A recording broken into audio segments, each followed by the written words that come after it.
Welcome to This Week in South Carolina. I'm Gavin Jackson. With only days until the 2022 election, we recap this week's State Superintendent of Education debate. And Meg Kinnard with the Associated Press and Maayan Schechter with the state newspaper tells us what to expect on Tuesday. Thank you all for joining me. Great to be here. Great to be here too. Thanks, Gavin. So Maayan, let's start with you. I want to talk about statewide races, specifically the governor's race. We saw them debate last week. We saw incumbent Republican Governor Henry McMaster and Democratic challenger Joe Cunningham on the debate stage. They've also been on the road this week, making their final push to voters. What are their final pitches sounding like? What are they trying to get here? What issues are gaining traction right now? Well, on the side of Governor Henry McMaster, who is seeking his second full term, for those of us, all three of us covered his 2018 governor's race, and I think we're hearing very similar, very familiar themes from 2018. He's talked a lot about teachers, about education, obviously the legislature raised teacher pay this year.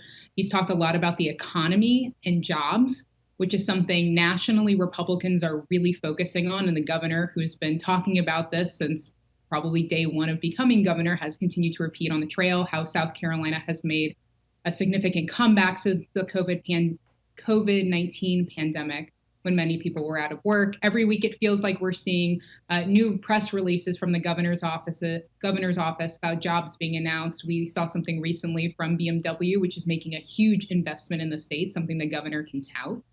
On the other side, the governor has also been talking about crime, another topic that we see nationally Republicans also focus on. On the other side of the aisle, Joe Cunningham has really been focusing on just sort of this theme of freedom. He's got this freedom agenda that he's been pushing, these more kind of progressive policies that we've seen Democrats also wrap their arms around.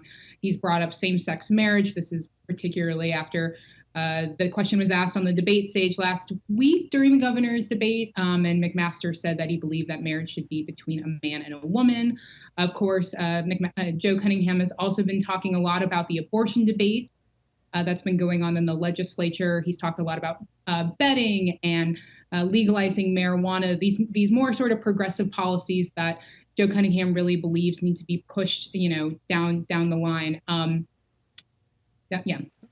Gotcha. Yeah, and I was going to say, it's kind of interesting to see some of those things, those stories, the big issues, and abortion, of course, being a big one as well. But one that we're really not seeing too much, we're not seeing the governor talk too much about abortion. Obviously, it's not that big of a winning issue for them, it seems like. And again, Cunningham really kind of trying to hammer on that a little bit more so.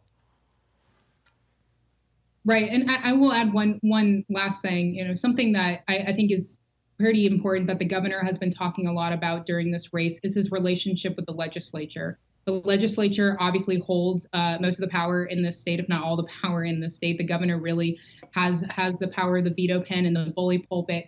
And so on the trail consistently, the governor has talked about his relationship with legislators. He's been pulling them out as he's made back-to-back stops in their district. That's something that he has a little bit over Joe Cunningham, who obviously has not been in the State House and does not have as many relationships as the governor has to get his priorities across.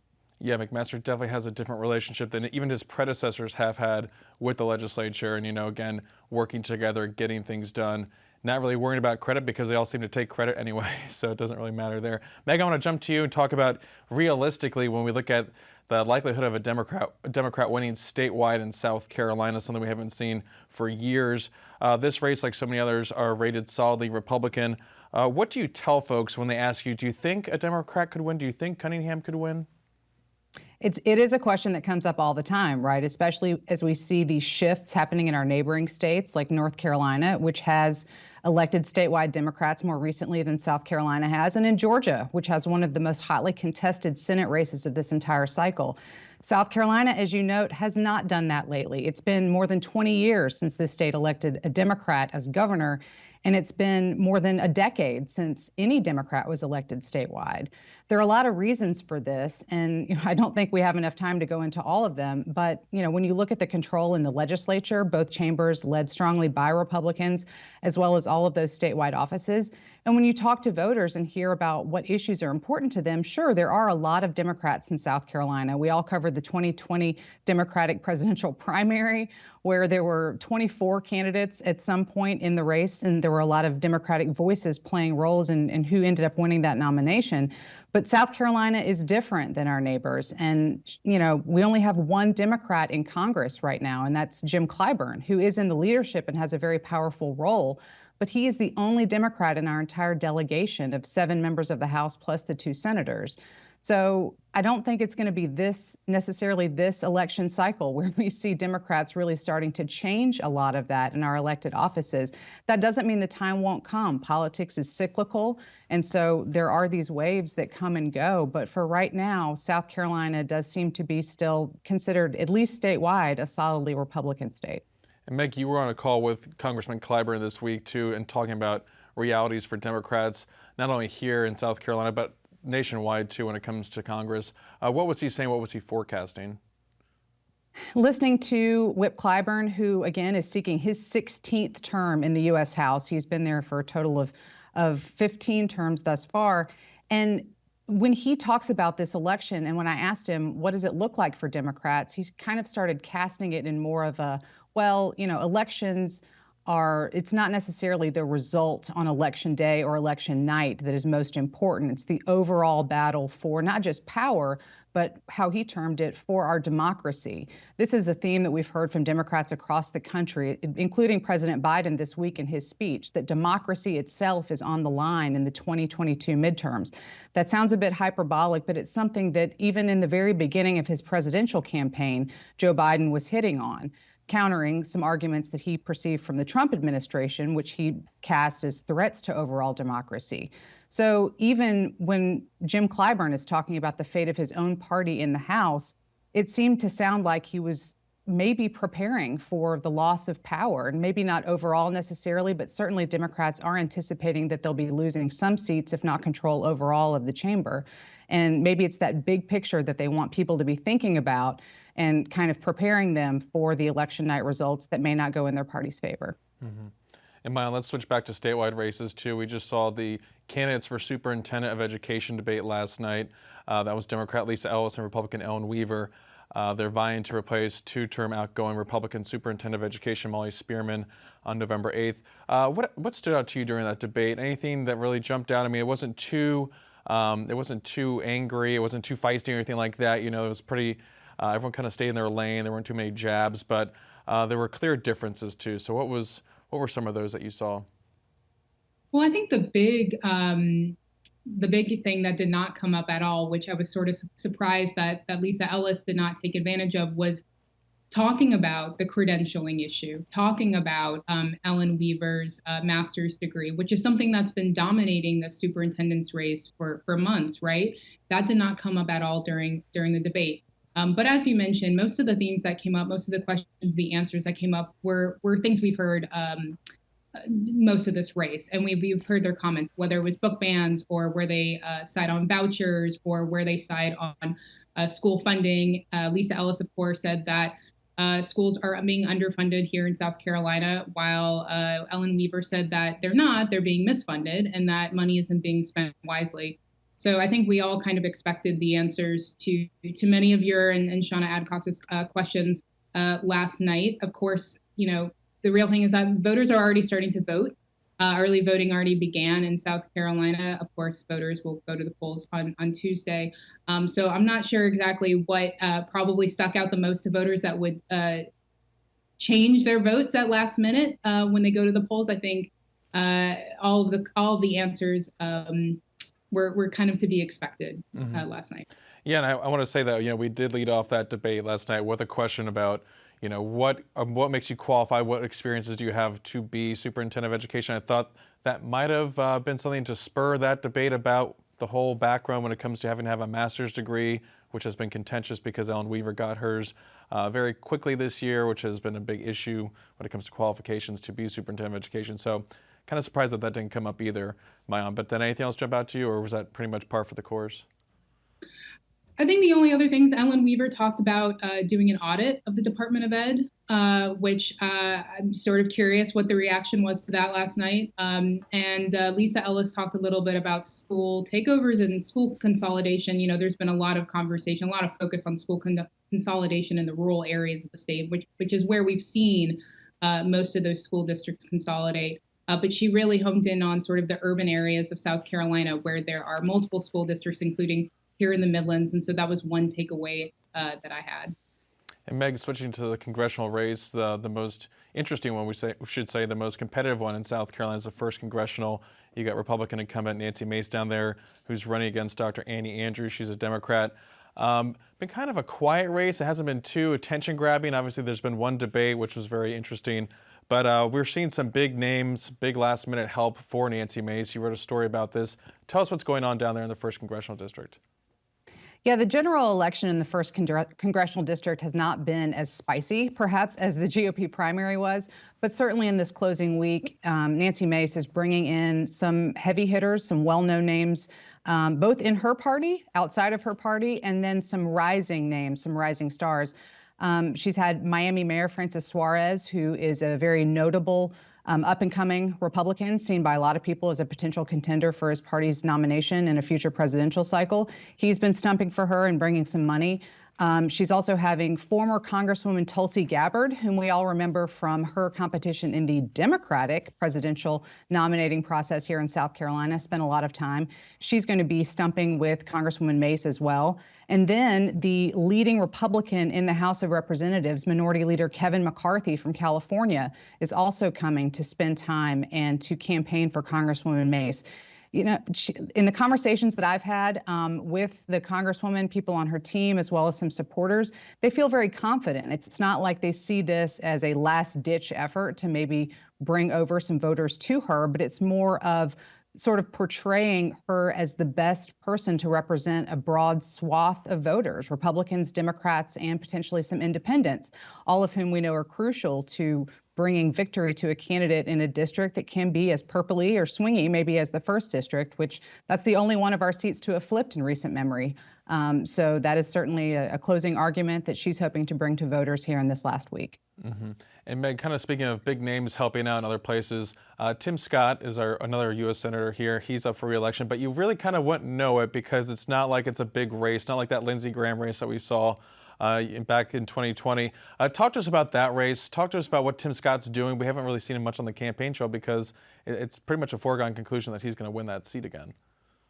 This campaign is not the campaign of Lindsey Graham and Jamie Harrison in 2020. It's not a $130 million plus race like we saw then. Certainly, Tim Scott is confident in his reelection. I've heard, people kind of joking around with numbers, but they're like, yeah, Tim Scott by 90, which I don't know about that, but certainly he does feel comfortable in winning re-election. He has said this will be his last campaign for Senate. Who knows what comes after that? He's certainly been traveling to a lot of other early voting states in addition to South Carolina, Iowa, New Hampshire, stumping for other candidates in Georgia. So Tim Scott is feeling very comfortable where he is right now. And at this point, I believe it's his race to lose. His Democratic opponent, State Representative Crystal Matthews, has done some campaigning, but as has been noted before, had kind of a rough time of it in her own primary with some other information that was coming out about leaked audio and other things, allegations that she had said things about voters that were unflattering. We're not even really hearing some of that at this point. So again, Tim Scott is the incumbent. He is poised to be reelected for this, what he has said will be his last term in office. And then we'll see. I don't think that he's going to be dropping off of our watching lists for other potential elections. Yeah, we can talk about 2024 in a quick minute, but Maayan, we have a few minutes left here. I just want to ask you quickly about the abortion debate in the State House. We saw some moves this week after a conference committee meeting. Nothing came out of that conference committee, but there will be another one on November 9th, the day after Election Day. Tell us what's going on there. Could there be a vote before this special session is over November 13th? Yeah, it's really creating a lot of logistical scheduling fun for everyone involved. So forget all the procedural stuff, baggage that comes with this debate. The real heart of the issue is that there is no compromise between the House and the Senate, and there's not even a compromise between Republicans over how restrictive an abortion ban should be. So like you mentioned, the conference committee made up of 3 House members, 3 senators, 1 from each as a Democrat, both of whom are also the only women on the conference committee, could not agree this past week over how restrictive to be. The 2 proposals that were given, both by Republicans, would ban abortions at conception. And as has been stated before by Senate Majority Leader Shane Massey, the chief Republican in the Senate, there are not the votes in the Senate to ban abortions before 6 weeks. He must have said this at least 20 to 30 times during the conference committee, both to legislators and then to reporters afterward. And so the real issue is whether there can be any compromise on an abortion ban that would probably begin at 6 weeks. Senator Massey was clear that if we're going to pass anything, it probably needs to be the Senate version. So yes, they're coming back a day after the election at 10 o'clock in the morning to discuss whether there can even be a compromise. The Senate has gone ahead and scheduled session for an hour later. The House has scheduled session for the next day, but there are 2 big ifs. The ifs are if the conference committee can actually push anything out. And then the other is if the House can actually pass anything. So, if the Senate can actually pass a bill. So the House isn't even going to return if the Senate can't pass anything. And usually we've seen after conference committees, both chambers show up and kind of ping pong the legislation back and forth. But it's seeming like both chambers are starting to set each other up so that they can cast a little bit of blame if this goes south. But we'll wait and see. Right now, there absolutely is no compromise. So we'll have to wait and see next week.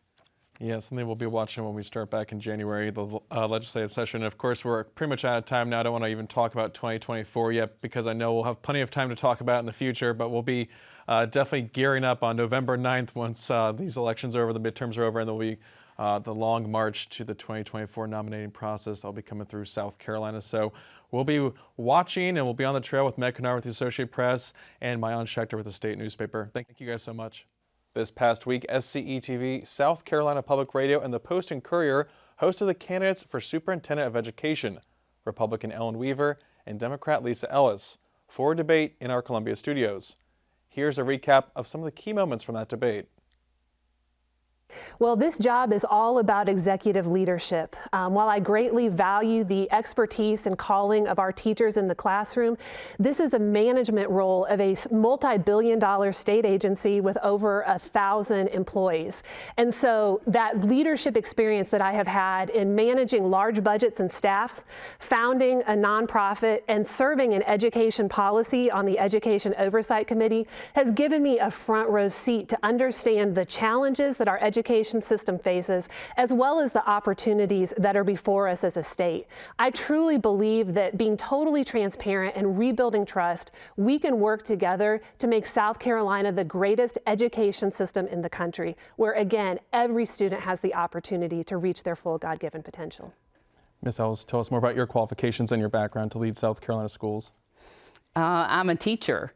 Teachers are natural problem solvers. When I think about the decisions that I have to make daily in the classroom for my students, it is ones where we deal with effective communication, critical thinking, and all of those important characteristics that come with it.